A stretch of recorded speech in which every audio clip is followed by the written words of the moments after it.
કૃષ્ણ છે. ભીષ્મને એમ કીધું, ભીષ્મએ પૂછ્યું કે મહારાજ મારું પાપ કયું? મારા એવા કયા પાપ કે તમે મને બાણસૈયા ઉપર ફૂગડાવ્યો? વાતે સાચી ને? આખી કથાઓ જોઈ લ્યો. ભીષ્મને મૃત્યુ આપ્યું એવું બીજા કોઈને આપ્યું? હે?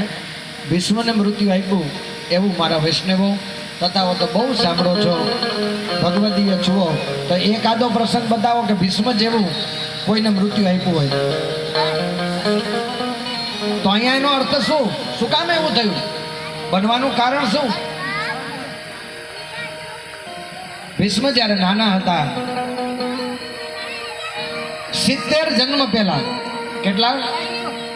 70 જન્મ પહેલા,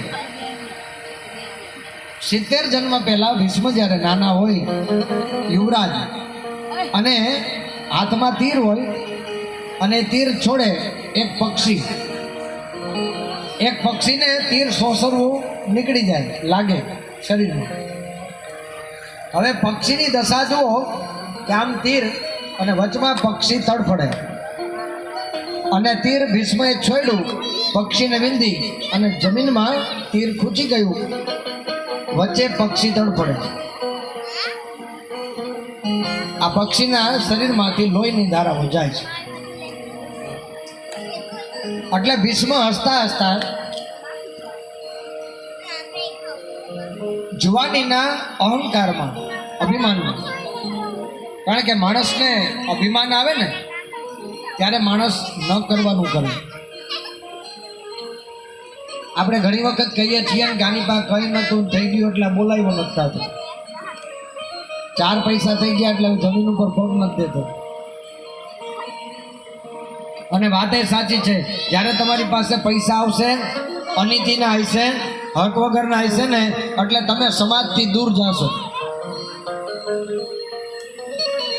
થોડાક પૈસા થાય ને બધાની વચ્ચે પૂછ્યું, મારા વાલા કેવો સરસ પ્રશ્ન પક્ષીએ કર્યો. કીધું, અરે મહાશય, મને શું કામ માર્યું? મારો પરિવાર હતો, મારા બાળકો હતા, મારા બચ્ચાઓ હતા, હું તો દાણું ગોતવા નીકળ્યું હતું. ત્યારે ભીષ્મએ કીધું, મને શિકાર કરવાનો શોખ છે એટલે તને માર્યું. તમારા મનોરંજન માટે કોઈનું અહિત થાય તેમાં ભગવાન રાજી નથી.